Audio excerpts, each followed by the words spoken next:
መድብል አንበሳውና ጀግናው ታሪክ ሰራ። ትህትና እጅግ በጣም በሚገርም ሁኔታ ከዝና ብታመልጥም ዝና ግን በድንገት በተኮሰው ጥይት ቢያገኛትም ትህትና ደግሞ እየበረረች ስትሮጥ መድብልን ካገኘች በኋላ ሞገስ አንዳች የሚያክል ዱላ ያዘና ፊት ለፊት ዝናን ሲፋጠጥበት ትህትና ደግሞ ከነሱ መካከል እየበረረች ሄደች። ዝና እጅግ በጣም ተናደደና ተቃጠለና አንድ ተራ ሰው እንደዚህ ሲሸውደኝና ሲያታልለኝ አይቼም አላቅም፣ ዘንድሮማ ተዋርጃለሁ ብሎ ከካሌብ ሞሴሳ ጋር ከባድ ጦርነት ከፈቱ። ካሌብ ሞሴሳ እጅግ በጣም በሚያሳዝንና በሚገርም ሁኔታ እጅ ከፍንጂ አንተን ከያዝኩኝ እድሜ ልክህን ተሰቃይተህና እድሜ ልክህን ዋጋ ከፍለህ እንደምትኖር እወቅ ብሎ ማስጠነቀቀው። መድብል እጅግ በጣም በሚገርም ሁኔታ ለትህትና የከፈለላት ዋጋና መስዋዕትነት አደገኛ ቢሆንም ከዝና ጋር ግን ከባድ ችግርና ከባድ ወጥመድ ውስጥ ገብተዋል። ዳጣ እና ብሩኬ በሚገርም ሁኔታ ከበስተጀርባ ሆነው ነበርና ካሁን መጡብን፣ ካሁን ደረሱብን እያሉ ሲጠብቁት የነበረው አደገኛውና ጀግናው እጅግ በጣም በሚያሳዝን ሁኔታ ላይ መጨረሻ ላይ ወጥመድ እንደሚገባ ተረጋገጠ። ዳጣና ብሩኬ ከልብ አዘኑ። እኛ አስበላናቸው። ዳጣ በተለይ አንቺ ስትንከረፈፊ ወንድሜ ጉድ ሆነ፣ ወንድሜን እንደኔ አይነት ስቃይ እድሜ ልክ ሊያስገቡት ነው እያለ ሲጨናነቅ፣ ከዛ ምን ቢል ጥሩ ነው? አይ እንግዲህ ቡራ የተፈጠረው ነገር ተፈጥሯል። እኔም ይሄን ነገር ፈልጌውና ወድጄው ሳይሆን እየተፈጠረና እየሆነ ያለው ነገር በጣም ከባድ ነው። ስለዚህ ዝና ይገላቸዋል፣ ዝና ጸጥ ያደርጋቸዋል እያለች ማማረት ስትጀምር ዳጣ እባክሽ አትፈታተኝም፣ እኔ መቼም ቢሆን መቼም ወንድሜ በህይወት ተርፎ ይመጣል። አንቺ ግን እንደዚህ የማይባል ነገር እያልሽ ልቤን አታድሚው ብሎ ሲላት፣ ምን አደረግኩ? እኔ እኮ የተናገርኩት እውነታውን ነው። ወደድክም ጠላህም አሁን ላይ ቡራ በሚያሳዝን ሁኔታ መድብልና ብሩኬ እንደዚህ ትመሳሰላላችሁ ብዬ አላስብም ነበር። መድብል እኮ ጀግና ነው። ቡራ አንተ ግን ተይዘ ከወጣ በኋላ በጣም ፈርተሃል እያለች መናገር ጀመረች። ቅድስት በጉጉት እየጠበቀች ነው ያለችው። እኔና እሷ ካሁን በኋላ ተጋብተን ደስተኛ ህይወት እንድንኖር እፈልጋለሁ። እኔ ከነሱ ጋር ጦርነት መቅጠም ሰልችቶኛል ብሎ ሲላት፣ ዳጣም ደግሞ ምንድን ነው ወንድ ልጅ አይደለ እንዴ? ሞገስ እንኳን ሉላን የመሰለች ጀግናና ምስኪን አሳልፎ ዝና እንዳይወስድበት ያላደረገው ነገር የለም እያለች ተናገረች። ሰላም ሰላም! ውድ የተከበራችሁ የተወደዳችሁ የአዚቲው ቤተሰቦች እጅግ በጣም ተወዳጁና በጉጉት ስንጠብቀው የነበረው የዳጣ ድራማ እንደቀጠለ ይገኛል። ቻናሉን ላይክ፣ ሰብስክራይብ ያደርጋችሁ ለምታበረታቱኝ ውድ ቤተሰቦች አመሰግናለሁኝ። ትህትና በስተመጨረሻ አመለጠች። ካመለጠችም በኋላ መድብልንና ሞገስን አገኘች። ከዛ እሷም ከዛ ቦታ ይዘዋት እንዲሄዱ እየተማጸነች ካለ ከኋላ ደረሰና ዝና የሚሆነው ግራ ገባው። ሞገሴ ደግሞ በያዘው ዱላ ፊት ለፊት ተጋጠመና፣ ስማ እስከ ዛሬ ስትጫወትብን የኖርከው ይበቃል፣ አናትህን ነው የምበትነው፣ ዞር በል ከዚህ እያለ መፈታተን ጀመረ ማለት ነው። በጣም ያሳዝናል፣ ይገርማል። መጨረሻ ላይ ግን ምን እንደሚፈጠር ባናቅም ዝና እጅግ በጣም በሚያሳዝን ሁኔታ ስለተዋረደና ካሌብ ሞሴሳ የተባለ አረመኔና አደገኛ ሰው ፊት ለፊት መጥቼ ነው መደፋህ፣ ቀላል እቅድ ያላበላሸህብኝም፣ አንተ ውሻ እንዴት እንደዚህ ታደርጋለህ? እንዴት ራስህን መስዋዕትነት መክፈል ያቅተሃል? ምን አይነት ጉር ነው እያለ ሲጨቃጨቀውና ከሱ ጋር ከባድ ጦርነት ሲከፍቱ እኔም እውነት ትህትና እኔን አምለጣ ከዚህ ቦታ ላይ ከወጣይ ካሌብ እመነኝ ራሴን መስዋዕትነት አደርጋለሁ እያለ መፋጠጥ ጀመረ ማለት ነው። መድብል እንግዲህ እንዳወራም አልቀረም ዋጋና መስዋዕትነት ከፍሎላታል ደስ በሚል ሁኔታ። ትህትናም እጅጉን በጣም ደስ ብሏት ማድረግ ያለባትን ዋጋና መስዋዕትነት በሙሉ ከዛ ቦታ ላይ እንድትወጣ ቁጥር በመፈለግ እንዲሁም ደግሞ በመለመን ዝና ብዙ ነገር ሲያሰቃያት ሊደፍራት ሲያሰቃያት እሷ ግን ምንም ነገር ሳትሆን ያን ሁሉ መስዋዕትነት በመክፈሏ በጣም ነው ደስ የሚለው። ሌላው እንደገና ብሩኬና ቅድስት ሽማግሌ ሊልኩ መሆኑን እየተነጋገሩ ይገኛሉ። ቅድስትም ደግሞ አውጋሽ ይህን ያክል ጊዜ አንተን ክብሬን ጠብቄ ላንተ ስል ብዙ ዋጋና መስዋዕትነት ከፍያለሁ።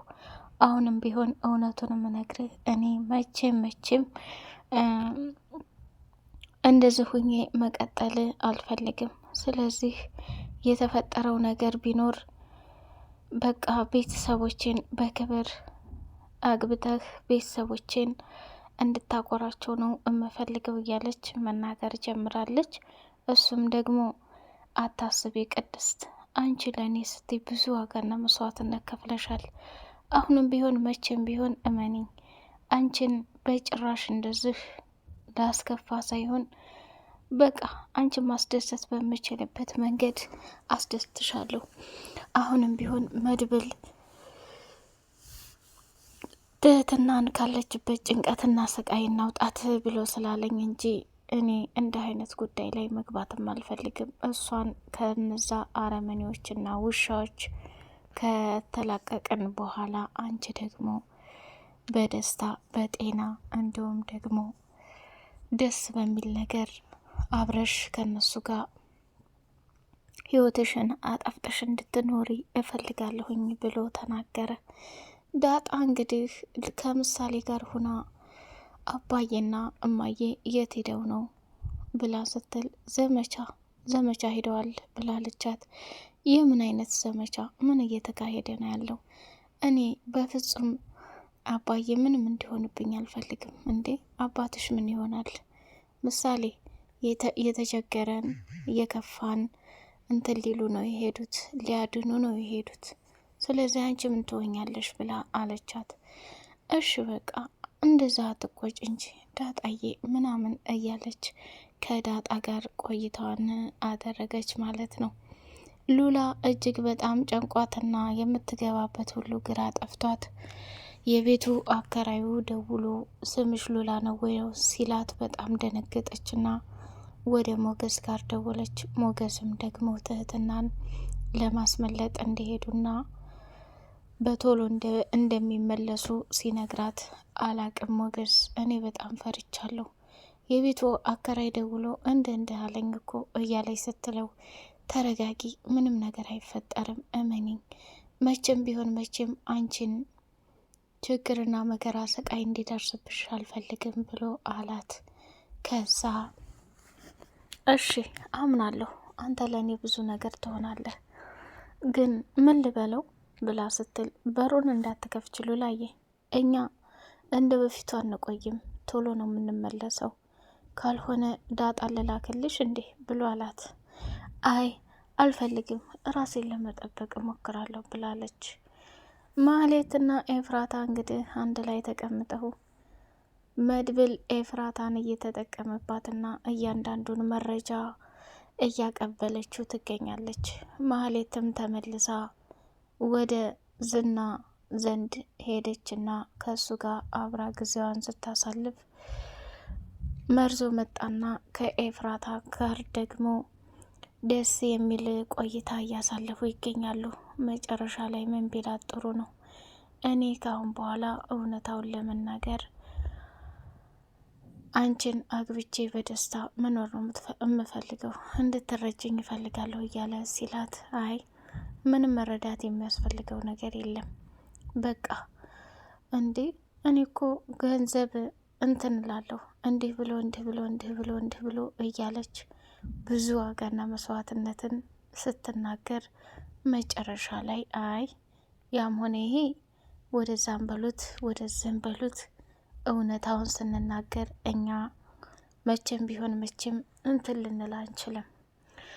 ስለዚህ ጥቁር አዝሙድዬ እኔና አንቺ አብረን ደስ የሚል ጊዜያትና ደስ የሚል ህይወት ማሳለፍ አለብን። አንቺ እኮ በጣም ለየት ያልሽ ሴት ነሽ። አንቺ እኮ በጣም በጥበብ የተሞላሽ ሴት ነሽ። ስለዚህ እንዴት እንደዚህ ታያለሽ? ማህሌትን ከቤት አስወጫትና እኔና አንቺ አብረን እንኑር፣ እኔ ትክክለኛ ህይወት ነው የምፈልገው እያለ ቢለምናትም እሷ ግን በጭራሽ ማድመጥም ሆነ መረዳት አልፈለገችም። ይሄ እንግዲህ ትልቁ ነገር ምን ይመስላችኋል? ውድ የቻናል ቤተሰቦች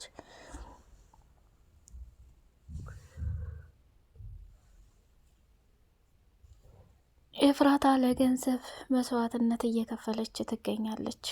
ኤፍራታ በጣም በሚገርም ሁኔታ በተደጋጋሚ መርዞን ስለ ችግር እንዲሁም ደግሞ ስለ ጥቅማ ጥቅም እንጂ እየተናገረች ያለችው በጭራሽ እንትን አትልም። ያስጠላል በጣም እና እሷም ደግሞ ይሄንን በመቀበልና ይሄንን በመረዳት የምትሆነው ግራ ገብቷታል። መጨረሻ ላይ ምን ይፈጠር ይሆን የሚለውን በጉጉት ለማየት ጓጉተናል። ይጣመሩ ይሆን ኤፍራታና መርዞ? ምክንያቱም መርዞ እንግዲህ በጣም በሚደንቅ ሁኔታ ብዙ መስዋዕትነትና ዋጋ እየከፈለላት ይገኛል። የሚያስጠላው እሷ ደግሞ ለምን እንደሆን እየተረዳቸው አይደለም። ያ ደግሞ ትልቅ ቅሌትና ውርዴት ነው። ጥቅም ጥቅም ብቻ ነው ሁል ጊዜ እየጠየቀችው ያለችው። ጥቅሟ ሲሳካላት መጨረሻ ላይ እሱንም አልፈልግህም ብላ ትለው ይሆን? በጣም ግራ የሚያጋባና ትልቅ ስህተት ነው። ማህሌት አሁን ላይ ተመልሳ ከዝና ስራ ሰጥሻለሁ፣ አብረሽ እኔ ጋር ስራ መስራት አለብሽ እያላት ይገኛል። ይሄ ነገር ደግሞ ልክ ይሆን የሚለውን በጉጉት የምናየው ይሆናል ማለት ነው። ብቻ መጨረሻ ላይ ዝናም ትህትና ታመለጠች፣ እድሜ ልክ መስዋዕት እከፍላለሁ እያለ እየተጎራ ይገኛል። ሌላውና አደገኛው ነገር ደግሞ ማህሌት አሁንም ቢሆን ለተንኮልና ለክፋት ሆን ብላ የተነሳች ትልቅ በቀልና ትልቅ ቅሌት መሆኑን በጣም ያሳዝናል ማለት ነው።